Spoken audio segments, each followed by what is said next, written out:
আসসালামু আলাইকুম। কি অবস্থা সবার? আবারও অনেকদিন পরে নতুন আরেকটি ভিডিও নিয়ে এসেছি। আজকের ভিডিওর টপিক হচ্ছে বাইকটা একটু ঠিক করাবো। ঠিক করাবো বলতে বাইক ঠিকই আছে কিন্তু অল্প কিছু কাজ করাবো। রেগুলার মেইনটেনেন্স বলতে পারেন। তো রেগুলার মেইনটেনেন্স করতে হলেও আমাকে যেতে হবে মিরপুর ১০ নাম্বার। আজকে আপনাদের দেখাবো যে মিরপুর ১০ নম্বরের বর্তমান পরিস্থিতি কি, রাস্তাঘাটের কি অবস্থা। তো আমার এই বাইকটা একটু ইমিডিয়েটলি ঠিক করা প্রয়োজন। সামনে একটা লং রাইড দিতে যাচ্ছে, যেহেতু বাইকের উপরে এত প্রেসার যাবে, তো বাইকটাকে আগে থেকে একটু প্রস্তুত করে নিতে হবে। আর দেখতেই পাচ্ছেন যে আজকে কি পরিমাণ বৃষ্টি, রাত থেকে এই অবধি। আর গতকালকে বৃষ্টির কথা নাই বলি, গতকালকে যে ধরনের বৃষ্টি হয়েছে মানুষজন ভয় পেয়ে গিয়েছিল যে এত মুষলধারে বৃষ্টি, তার উপরে আবার বজ্রপাত। আমি আগে আরেকটি ভিডিওতে বলেছিলাম যে আপনারা কম্বাইনলি ব্রেক প্রেস করার চেষ্টা করবেন বাইকে, কেননা যদি ক্ষয়ের দিক দিয়ে চিন্তা করতে হলেও যদি ক্ষয় হয় তাহলে বোথ সাইড একসাথে ক্ষয় হবে। আমি নিজেই হচ্ছে সেই প্রবলেম ফেস করছি আপাতত, যে আমার সামনের ব্রেক প্যাডটি রিসেন্টলি চেঞ্জ করা হয়েছিল। তখন আমি আহ, যে আর কি আমার বাইকটি ব্রেক প্যাড চেঞ্জ করে দিয়েছিল, তাকে জিজ্ঞেস করেছিলাম যে পিছনের ব্রেক প্যাড কতটুকু আছে বা সেটা কতটুকু ইউজ করা যাবে আপাতত।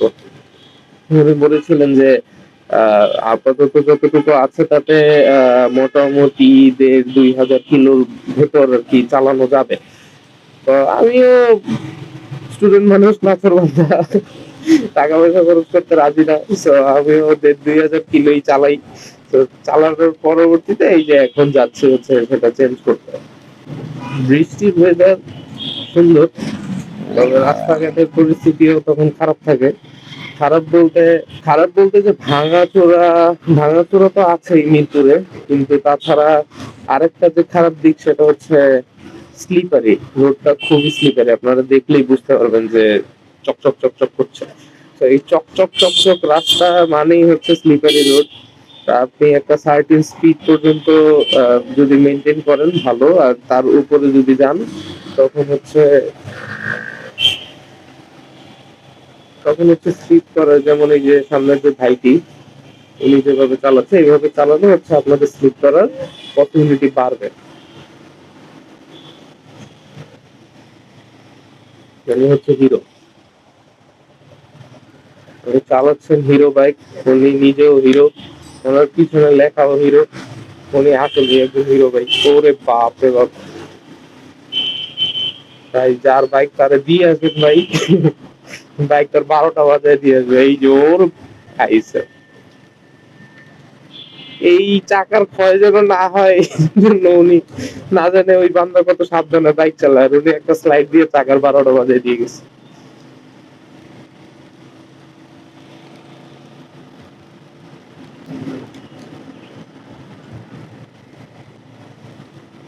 আস্তে, বেশি জোরে যাওয়া যাবে না। নিজের অজান্তেই স্পিড তুলে ফেললাম, সরি।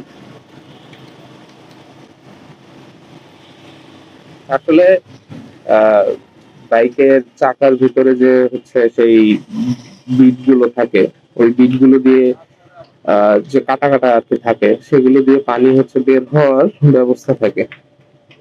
আর রেসিং যে বাইক গুলো, সেগুলোর ভিতরে মানে মোটোজিপি এডিশন, মোটোজিপিতে যে বাইক গুলো চালানো হয় সেই বাইক গুলোতে সে ব্যবস্থা করা হয় না। যার কারণে দেখবেন যে মোটোজিপি যারা দেখে থাকেন আর কি স্পোর্টস, তো ওই স্পোর্টস গুলোতে হচ্ছে মাঝে মধ্যে যখন বৃষ্টি নামে আর কি স্পোর্টস এর মাঝে ট্র্যাকে, তো এই বৃষ্টিতে কি তাদের খুবই অসুবিধা হয়, এই বৃষ্টি তারা প্রচন্ড পরিমাণে ভয় পায়।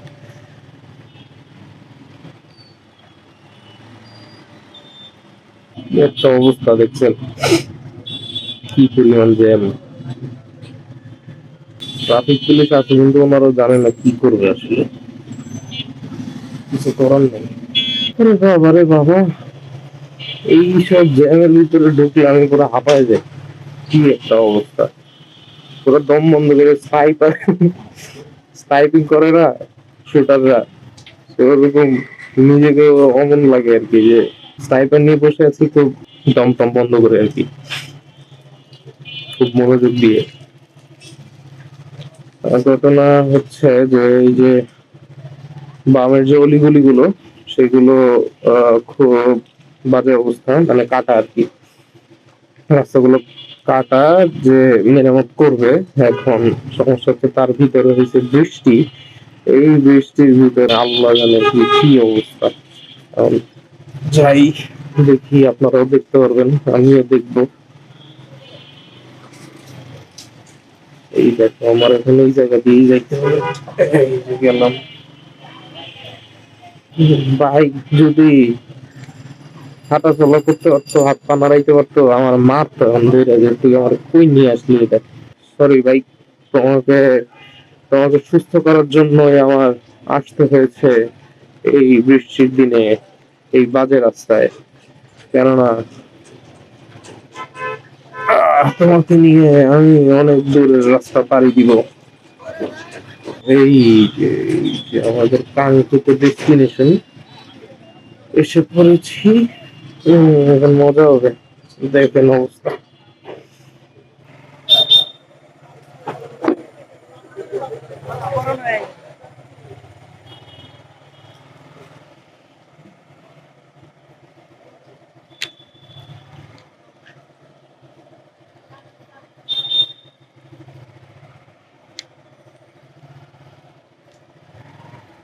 সোজা চলে যাবো কোথায় জানেন?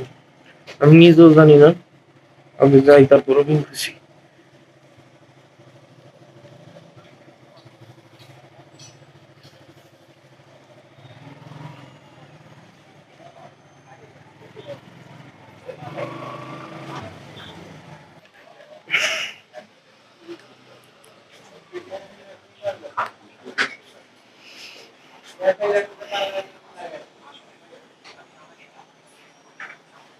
আসসালামু আলাইকুম।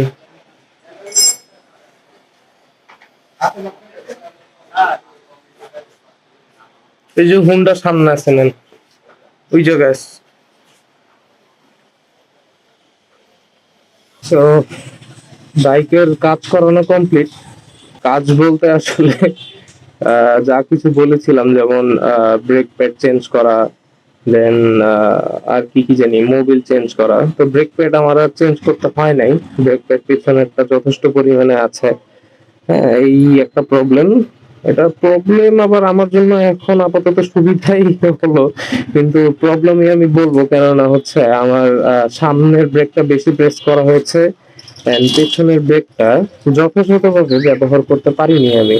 তো আপনারা চেষ্টা করবেন এই দিকটা একটু খেয়াল রাখার, যেন পেছনের আর সামনের ব্রেকটা যথাযথভাবে আপনারা প্রেস করতে পারেন। আর তাছাড়া, ওরে বাবা, এটা আমি কই যাবো। আচ্ছা, তাছাড়া আমার যেমন আমি চিন্তা করেছিলাম যে আমার বাইকের টাইপের অ্যাডজাস্ট করতে হবে, তাও হলো না। আমি চিন্তা করেছিলাম যে আমার বাইকের যে ক্লাচের বাটিটা আছে, ওই বাটিটা হচ্ছে অ্যাডজাস্ট করতে হবে, তাও হলো না। এন্ড আমার বাইকে মোটামুটি সবকিছু ঠিক আছে, বাইকটা দেখতে একটু অপরিষ্কার লাগলেও কিন্তু সবকিছু ভিতরে ঠিকঠাক। যাই হোক, যদিও বৃষ্টি পড়ছে। ও, আর যেটা হচ্ছে মোবিল মোবিল মোবিল চেঞ্জ করেছি, মোবিল দিয়েছে হচ্ছে মিনারেল। হ্যাঁ, তো আমি মিনারেল মোবিলটাই বেশি ব্যবহার করি। আমার কাছে মনে হয় যে মিনারেল মোবিল ব্যবহারে আমার বাইকের সাউন্ড ঠিকঠাক থাকে, আর আমি মিনারেল মোবিলটা টেক কেয়ার করতে পারি আর কি ভালোভাবে। আর সাথে মোবিল ফিল্টার এয়ার ফিল্টারও চেঞ্জ করা হয়েছে। আর যে বিষয়টা, সেটা হচ্ছে কি বিষয়, এখন যাবো হচ্ছে বাইক ওয়াশ করতে। কি আশ্চর্যকর বিষয়, এই বৃষ্টির ভিতরে আবার বাইক ওয়াশ করতে হবে। আল্লাহ আল্লাহ আল্লাহ, কিচ্ছু করার নেই। এক কাজ করবো, ওয়াশ করে বাসায় গিয়ে দেন হচ্ছে যে ভেজা মাটিগুলো থাকবে, হ্যাঁ, বা ময়লাগুলো থাকবে, সেগুলো হচ্ছে বাসার গ্যারেজে যে পাইপ আছে পানির, সেটা দিয়ে আর কি পরিষ্কার করে নিব। তাতে বাইকটাও পরিষ্কার থাকবে, আর ময়লাটাও জমার চান্স পাবে না। যাই হোক, খুশি খুশি লাগছে যে বাইকটা আমি খুব ভালোভাবে মেনটেন করে চালাতে পেরেছি। হ্যাঁ, যার কারণে খুব একটা বেশি কাজ নাই বাইকের। ফ্রেশ। এখন ধরবো হচ্ছে ওয়াশ করাতে। আপনারা এইখানে ওয়াশ করাতে পারেন বাইকটা। আর আমি যেখানে ঠিক করেছি বাইকটা, ওনার নাম হচ্ছে মফিজ, আর এক্সপার্ট মোটো আর কি, 10 নম্বরে। হ্যাঁ, অয়ান মোটরস এর একদম অপোজিটে দোকানটা। ওইখানে যেতে পারেন, নাম হচ্ছে ওনার মফিজ, ওনার সাথে আর কি কন্ট্যাক্ট করতে পারেন, উনি ভালো কাজ করে বাইকের। আর আমি এখান থেকে ওয়াশ করি।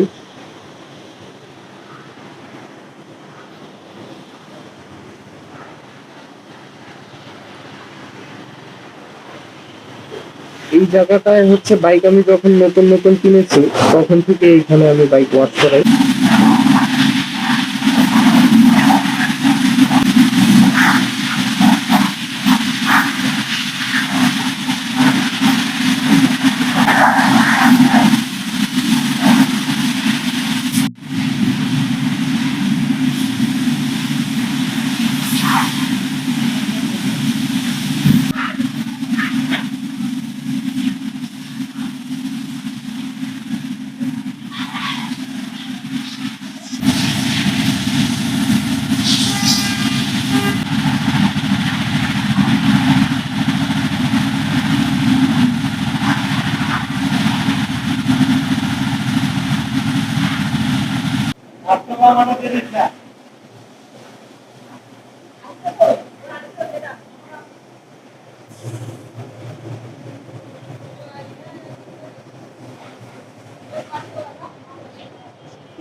So wash complete.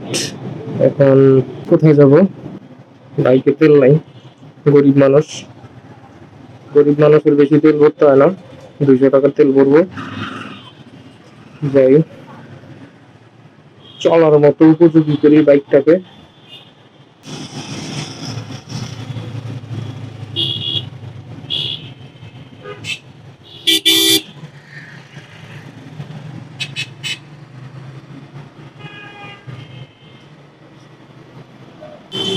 বাইকের ক্ষেত্রে তেল খুব বড় একটা ম্যাটার করে, কেননা পুকুর থেকে তেল ভরছেন। আমি জানি না এই পাম্প কতটুকু ভালো হয়, এখান থেকে খুব অল্প পরিমাণেই তেল নেই সবসময়। তবে চেষ্টা করবেন যেন ভালো পাম্প থেকে তেল নিতে পারেন, আশা করি এই পাম্পটা ভালোই হবে। 200।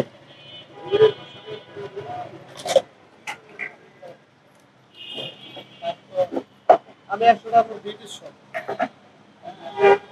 দিয়ে দিছি।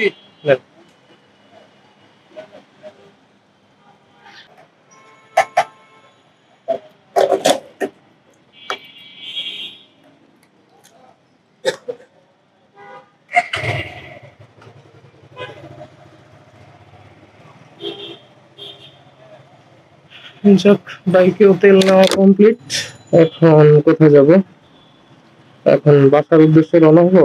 না, একটু 60 ফিট দিয়ে যাওয়া উচিত। 60 ফিট দিয়ে যাবো, কেননা বাইকের টায়ারের প্রেসার চেক করতে হবে। এই যে ওয়াশ করার পরে এই প্রবলেমটা সবসময় ফেস করি। বাইকের যে সুইচ গুলো আছে, হ্যাঁ, ইন্ডিকেটর সুইচ, দেন হ্যাঁ, বিশেষ করে ইন্ডিকেটর সুইচটাই বেশি টাইট হয়ে থাকে। আর যে পার্টসটা আছে আপাতত ঠিকঠাক কাজ করছে, তবে মাঝে মধ্যে এমন হয় যে ঠিকঠাক কাজ করে না ওয়াশ করার পরে।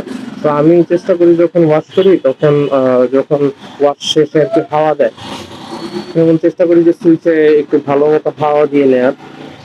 তখন আর এই প্রবলেমটা আর কি অতটা ফেস করা হয় না। তবে এই যে ইন্ডিকেটর লাইটের যে সুইচটা, এইটা প্রবলেম থেকেই যায়। এটা অনেকদিন পরে গিয়ে 3-4 দিন চালানোর পরে তখন হচ্ছে স্মুথ হয়।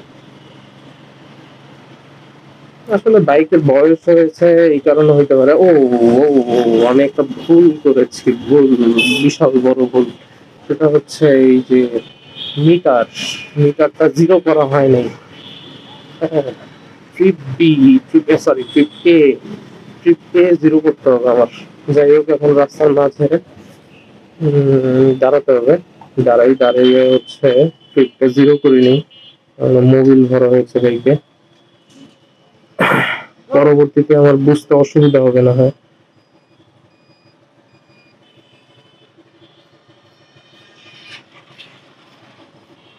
জিরো, জিরো, চলেছে 48,424 কিলোমিটার। তবে আমি ধরেই নিব যে 50,000 কিলো অলমোস্ট চালানো হয়ে গেছে বাইকটা, কেননা আমার মাঝে 3,000 কিলোর মতো বাইকের যে মিটার সেটা নষ্ট ছিল।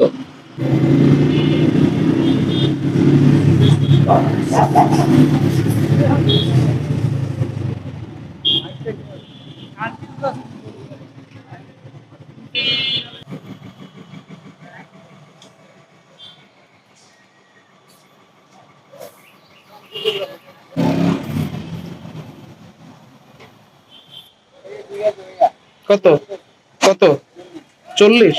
ঠিক আছে। এই দোকানটাও ভালো, বাইক সলিউশন ক্লাব। আর পাশে হচ্ছে রাব্বি এন্টারপ্রাইজ।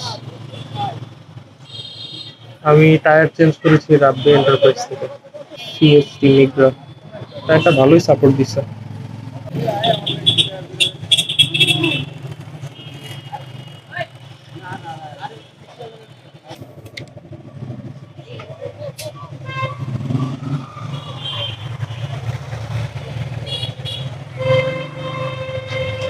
ভালো এই দোকানটা, যে এখান থেকে হচ্ছে বাইকে হাওয়া দিলাম।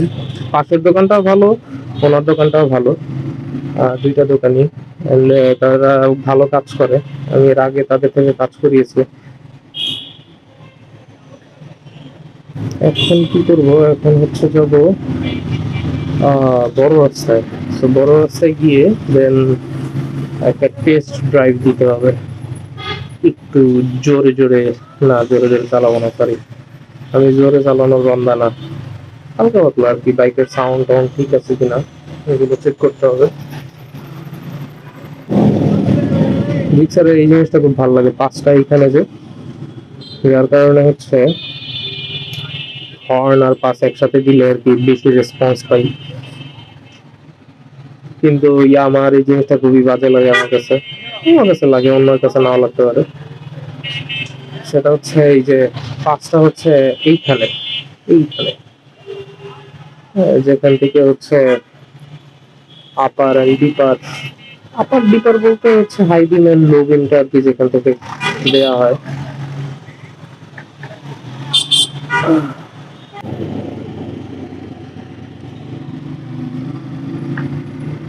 তো এসে বললাম বড় রাস্তায়।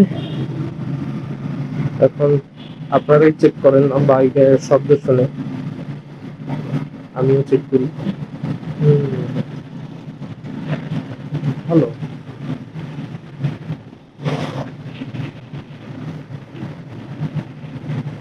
The শব্দ of the bike is good. ব্রেকিংও ভালো, আলহামদুলিল্লাহ। পিছে কোনো গাড়ি ঘোড়া নাই, এখন একটা ব্রেক দিব। Nice, perfect.